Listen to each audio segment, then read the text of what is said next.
دنیا میں صرف ایک اللہ کا کلام ہے جس کو یہ خصوصیت حاصل ہے کہ جس کو پڑھنا قانونی طور پہ عبادت سمجھا جاتا ہے۔ اب میں آپ سے گفتگو کر رہا ہوں مگر یہ قانونی طور پہ عبادت شمار نہیں ہو رہا، ثواب تو مل رہا ہے مگر یہ کہ قانونی طور پہ اجر ملے وہ صرف اللہ کے قرآن کا ملے گا۔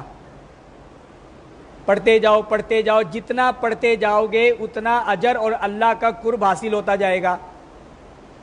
تو یہ شرف بھی کائنات میں اگر کسی کے کلام کو ہے تو اللہ کے کلام کو ہے کہ پڑھنا بھی قانونی طور پر عبادت اور اللہ کے قرب کا ذریعہ ہے۔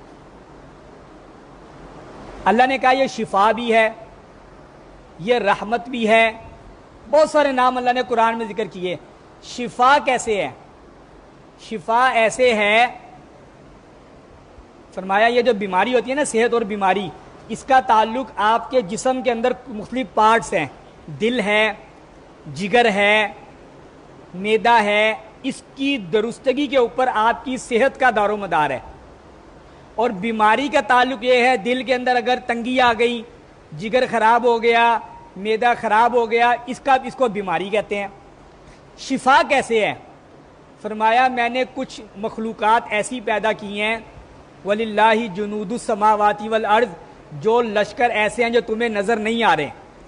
وہ لشکر کچھ تو ایسے ہیں جو تمہارے دل میں تنگی پیدا کرتے ہیں، کچھ ایسے ہیں جو تمہارے دل کو راحت بخشتے ہیں۔ حکیم لوگ کہتے ہیں، اطباء کہتے ہیں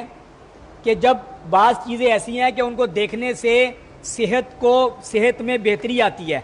اور بعض مناظر ایسے ہیں کہ ان مناظر کو دیکھنے سے دل کے اندر تنگی آتی ہے۔ فرمایا جب تم کلام پڑھو گے اس کلام کے اندر بعض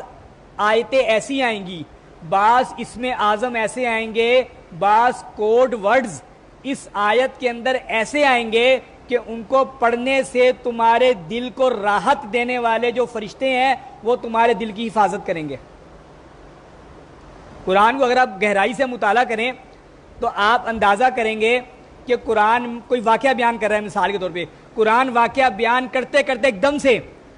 اللہ کی کوئی ایسی صفت ذکر کر دیتا ہے کہ پتہ چلتا ہے کہ جس موضوع پہ بات چل رہی ہے یہ قرآن کی آیت کے اندر وہ کوڈ ورڈ ہے جس کی برکت سے یہ نظام چل رہا ہے۔ مثال کے طور پہ قرآن میں ایک جگہ معیشت کی بات آ رہی ہے، معیشت کی قرآن کوئی واقعہ بیان کر رہا ہے، بیان کرتے کرتے اچانک قرآن درمیان میں ایک بات کہتا ہے ان اللہ هو الرزاق ذو القوۃ المتین۔ اب معیشت کے اصول بیان ہو رہے ہیں، کاروبار کے اصول بیان ہو رہے ہیں، ساتھ ہی قرآن کہہ رہا ہے ان اللہ هو الرزاق ذو القوۃ المتین، اللہ ہی وہ رازق ہے اور قوت والا مضبوط ہے۔ یہ وہ آیت ہے کہ اس آیت کا ایک خفیہ کوڈ ورڈ ہے جس کی برکت سے دنیا میں معاشی نظام چل رہا ہے۔ وہ جو آیتیں ہیں نا، ان آیتوں کا تھوڑا سا اگر آپ وظیفہ شروع کر دیں نا، تھوڑا سا وظیفہ شروع کر دیں، اس کی تاثیر ظاہر ہونا شروع ہو جائے گی اور رزق کی ایسے برسنا شروع ہو جائے گا جیسے بارش کے قطرے۔ تو اللہ نے فرمایا یہ شفا بھی ہے، اس میں نے کچھ ایسی آیتیں چھپا دی ہیں کہ ان آیتوں کی برکت سے یہ سارا نظام کائنات چل رہا ہے۔ اور اسی لیے جب اللہ نے اس کائنات کو ختم کرنے کا ارادہ کیا تو اللہ تعالیٰ نے یہ فرمایا کہ یہ قرآن کی آیتیں میں اٹھا لوں گا، کیونکہ اب جب قرآن اٹھ جائے گا تو وہ آیتوں کی تاثیر ختم ہو جائے گی اور دنیا کا نظام ختم ہو جائے گا۔ قرآن کے اندر سارے علوم ہیں، ہمیں پتہ نہیں چلتا، ہمیں پتہ اس لیے نہیں چلتا کہ ہم ان علوم سے واقف نہیں ہیں،